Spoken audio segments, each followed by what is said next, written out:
This is the IELTS listening test. You will hear a number of different recordings and you will have to answer questions on what you hear. There will be time for you to read the instructions and questions, and you will have a chance to check your work. All the recordings will be played once only. The test is in 4 parts. At the end of the test, you will be given 10 minutes to transfer your answers to the answer sheet. Now turn to Part 1. Part 1. You will hear a man phoning to inquire about hotel information. First, you have some time to look at questions 1 to 4.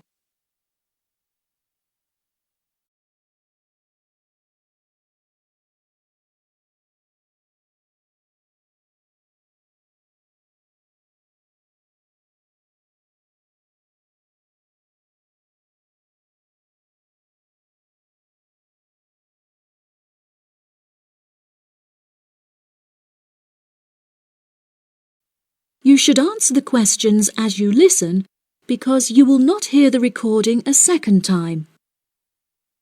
Listen carefully and answer questions 1 to 4.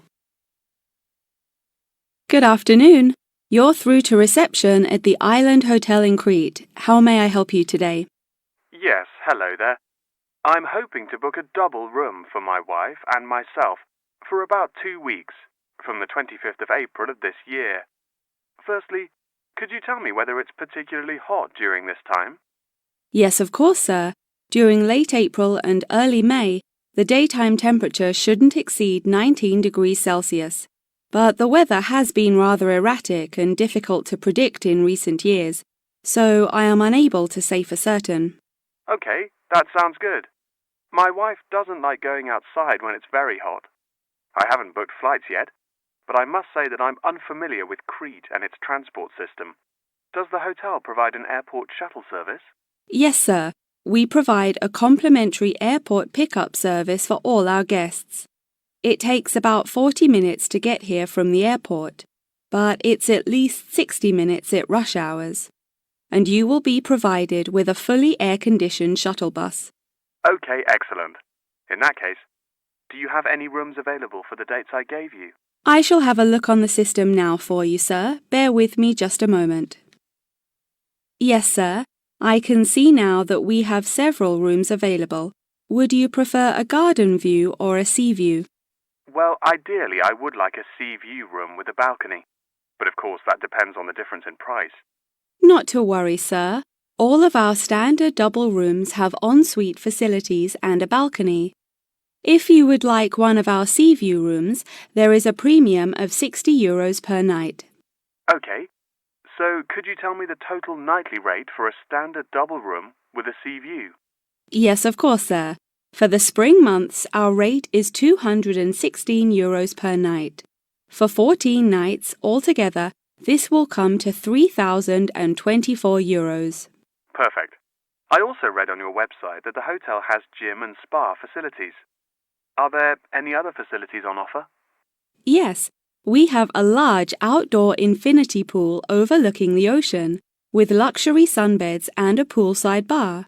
We also have 3 full-size tennis courts, where we run a popular doubles tournament, with the winner receiving 2 all-inclusive spa day vouchers. Goodness, I shall have to brush up on my tennis skills. Before you hear the rest of the conversation, you have some time to look at questions 5 to 10.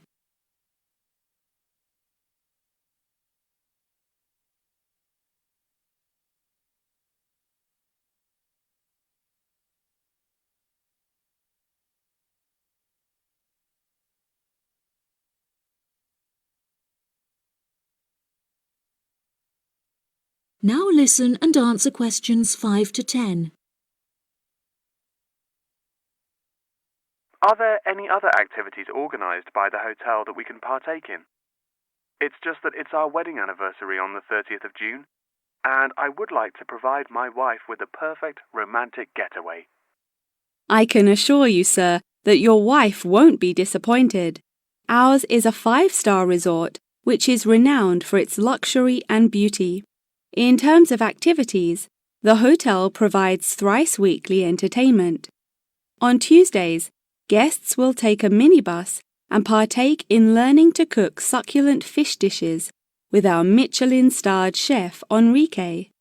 The class will take place in a beautiful valley deep in the Cretan hills, where guests will be treated to an intimate piano performance by our in-house concert pianist Pedro.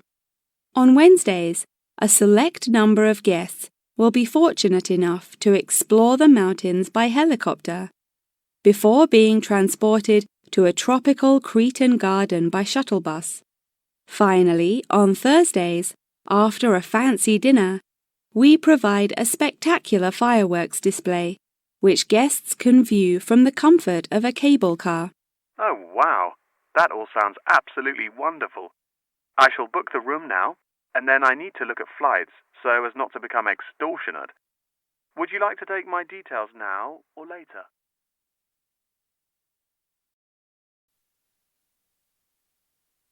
That is the end of Part 1. You now have 1 minute to check your answers to Part 1.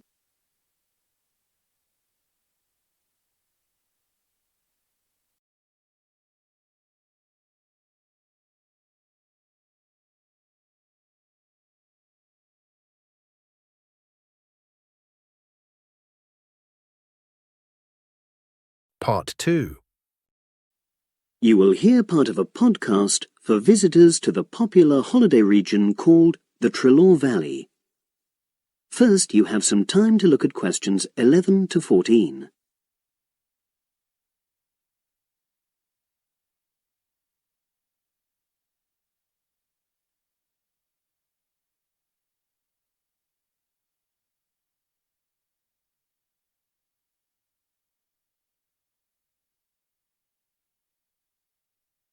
Now listen and answer questions 11 to 14. The valley and estuary of the River Trelaw forms an unspoilt, beautiful landscape, rich in both wildlife and sites of historic interest. There are many ways to explore the area, and public transport links are good. It is possible to leave your car behind and travel by boat, train, or bus, with just short walks in between stops. The Trelaw Valley Passenger Ferry runs between villages along the river estuary and provides a link with a train station at Barry, which is about 10 minutes' walk from the riverside village of Calton. In the past, the river was the main form of transport in the area, and as in the past, today's ferry service operates according to nature. The river estuary is tidal, and so the ferry timetable differs from day to day, according to the times and height of the tide. The ferry is also seasonal, normally running between April and September, depending on the weather. A timetable for the whole year can be downloaded from the internet by visiting www.trelawferry.co.uk. If you just want to sit and relax and enjoy the lovely scenery, you can take a river cruise to Calton and back from the nearby city of Plymouth. In the past, steamships brought early tourists along the same route. Queen Victoria and her family enjoyed such a trip in 1856. The journey is quicker these days. The round trip takes between 4 and 5 hours, depending on tides and weather. If you prefer, you can travel upriver by boat and return to Plymouth by train. All cruise boats and trains have wheelchair access. For more information and for departure times, ring Plymouth Boat Cruises on 017-528-23104. Trains run several times a day throughout the year between Calton and Plymouth, with various stops in between. They are used by both local commuters and tourists who want to enjoy the beautiful scenery. The highlight of the journey is crossing the river on the stunning viaduct, which was built at the beginning of the 20th century and towers 120 feet over the water. It is unnecessary to book, and tickets can be bought on the train. For information about fares and timetables, contact National Rail Enquiries by phone or online. The bus service in the Trelore Valley now connects all train stations and villages in the area. Especially for holidaymakers, there's a Rover ticket which can be used at weekends and on national holidays, and allows unlimited journeys on those days. The Rover ticket provides great value for money and is now even cheaper than it was last year. An adult ticket costs £5.50 a day. Senior citizens can travel for £4.50, and a family ticket for up to 5 people costs just £12. Tickets can be bought on the bus. Now you have some time to look at questions 15 to 20.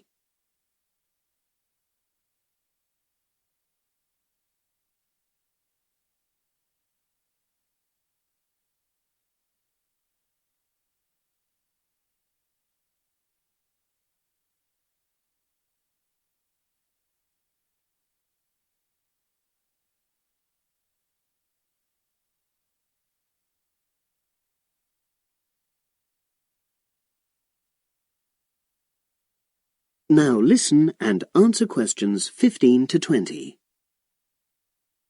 At the center of the Trelore Estuary area is the historic riverside village of Calton. The main road comes into the village from the south, and for those of you who are arriving by bus, it turns left just before the bridge and stops in the lay-by on the left-hand side.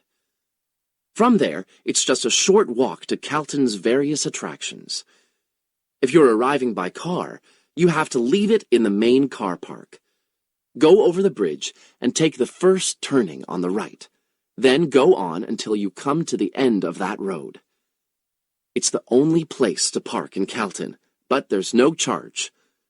If you're interested in local history, there's a museum in Calton with farming, fishing, and household implements from the late 19th century. As you come in from the south, cross the river and go straight on the same road until you reach the end. Also, on the subject of history, you can go and see the old mill, which has recently been renovated and put back into use. Turn left before you come to the bridge. Then go straight on and then take the first turning on the right. This leads straight there. If you're interested in arts and crafts, there's a potter's studio where you can watch the artist at work. After crossing the bridge, turn left, and it's the second building on the left. Finally, when you feel in need of refreshments, there's a cafe opposite the old boathouse and a picnic area near the mill.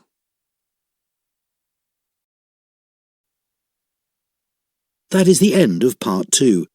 You now have 30 seconds to check your answers to Part 2.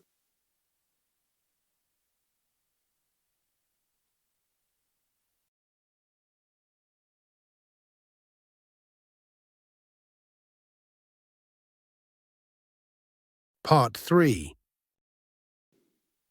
You will hear a conversation between Cressida, a student of journalism, and her tutor, Dr. Erskine, about a work placement that she has recently done. First, you have some time to look at questions 21 to 26.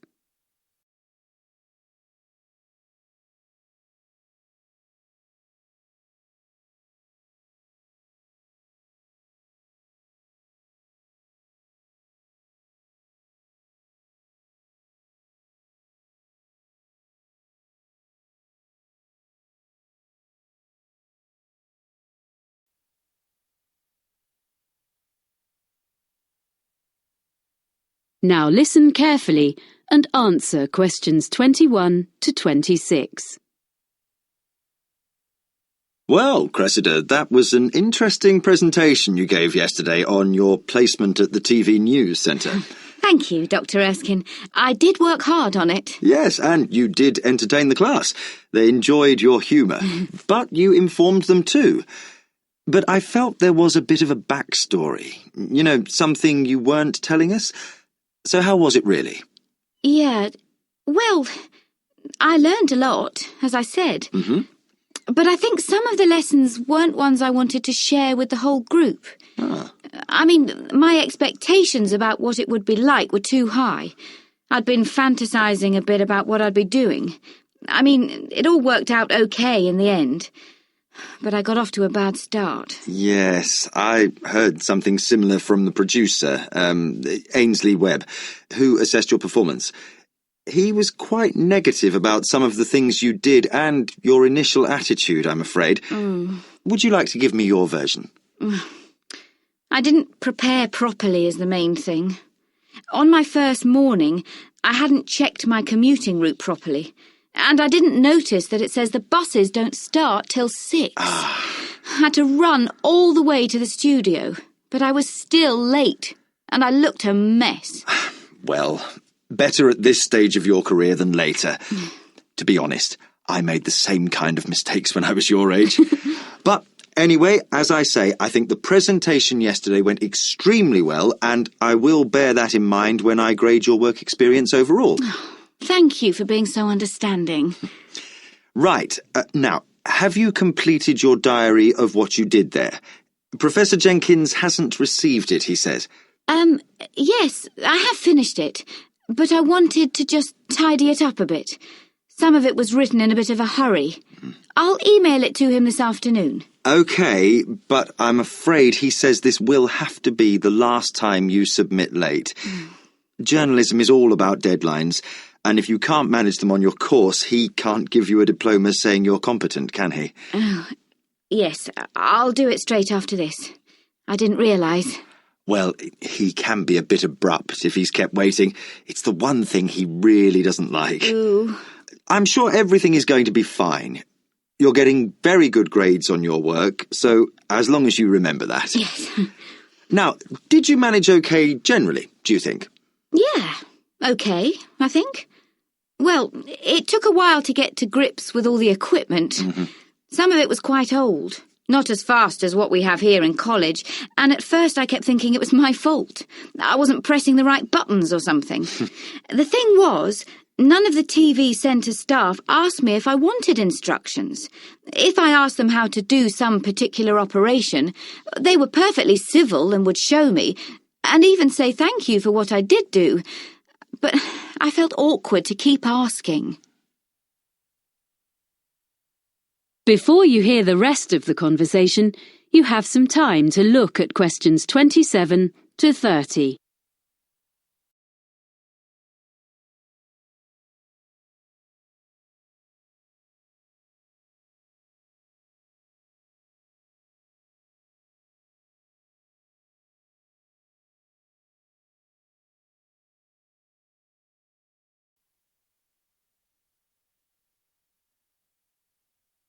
Now listen and answer questions 27 to 30.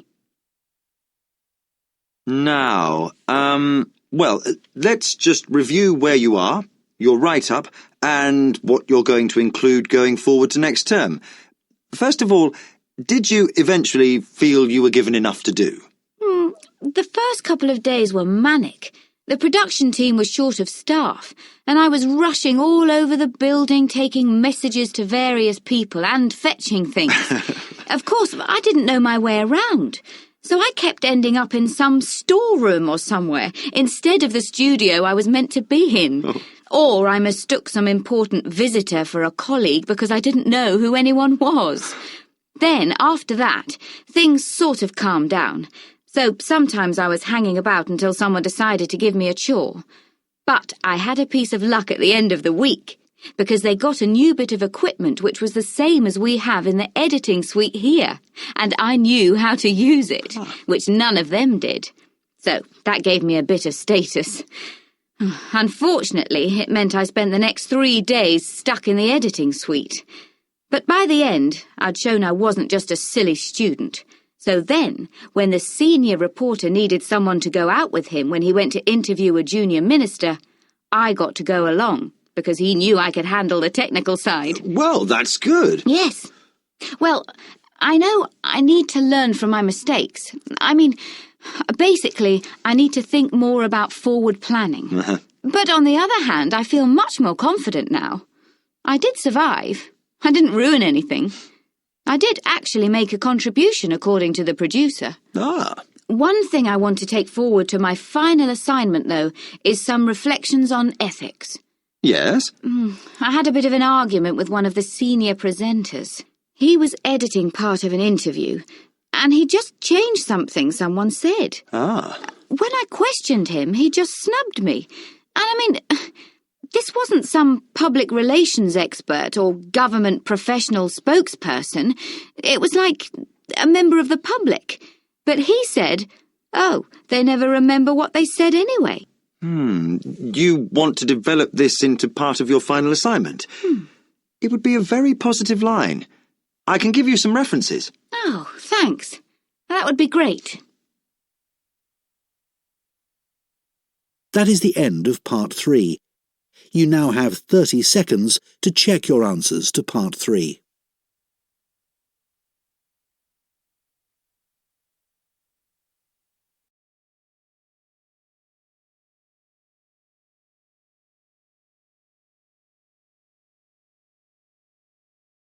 Part 4.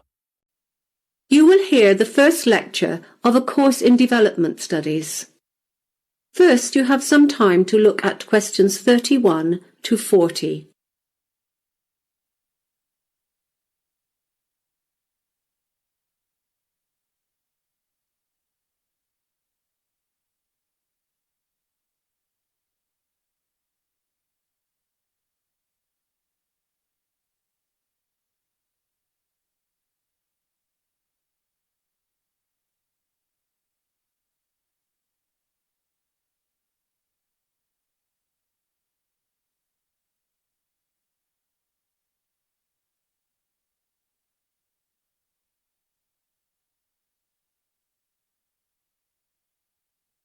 Now listen carefully and answer questions 31 to 40.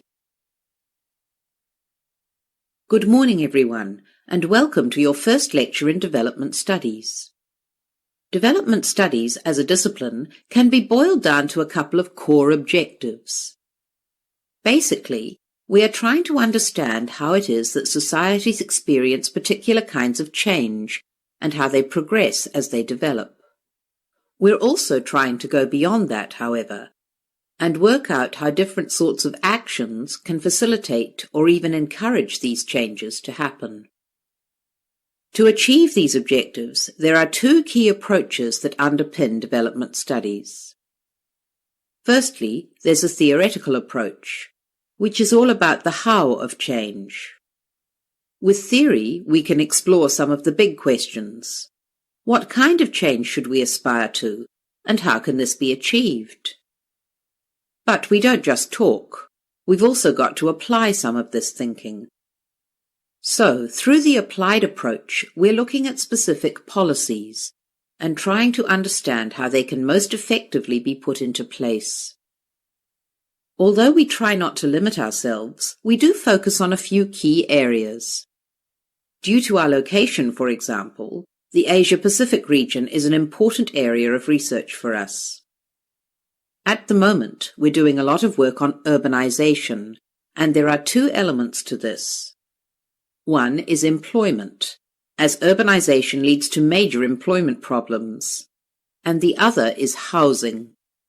With so many people moving to cities, many of them struggle to find a place to live. Other issues of particular interest to our staff are migration and, of course, trade. So, what will you be able to do with the degree in development studies? Well, firstly, you'll develop a full working knowledge of all aspects of development. You'll also learn how to gather data. We include sessions on how to gather statistics, but we mostly focus on textual data. That is, policy briefings, research reports, and so on. Once you've done your research, you need to know what it all means. After all, there's not much point in collecting a whole lot of data if you don't know whether it's significant or not. So we're going to teach you how to critically evaluate your findings. And finally, teamwork is a big part of development work. Your major piece of research work for this class is done in groups of 4, so you're going to learn how to cooperate as a team in order to plan and conduct this research assignment. I want to move on now to give you a brief overview of how development studies has evolved as a discipline since it was first established. The first thing to note is that, unlike other subjects such as mathematics or philosophy, development studies is very young. It began taking shape as a formal discipline only in the 1950s. At that stage, economic concerns were at the forefront of nearly all research efforts. Researchers assumed that development in general could be measured by indicators such as gross domestic product, GDP, or unemployment levels. In the 1970s, a new set of scholars took charge. These researchers, informed by the social movements of the 1960s, brought a new set of issues to the table. At that time, development studies grew increasingly critical of established practices and the assumptions that lay behind those practices. Questions were raised in 3 areas: the role of power in creating policy, the importance of environmentally sustainable change, and problems with inequalities in terms of gender. From the 1980s onwards, the economy staged a comeback as a centerpiece of development practice. A key factor here was the reduced significance of national governments due to a number of market-led reforms in many countries around the world. In contrast to the 1950s, however, researchers have recently shown a heightened interest in smaller-scale economic projects. One significant innovation here is the idea of making tiny loans, sometimes only a few dollars, to help women in particular to start up a small business. And that brings us to today. So let's finish now by talking about... That is the end of Part 4. You now have 1 minute to check your answers to Part 4.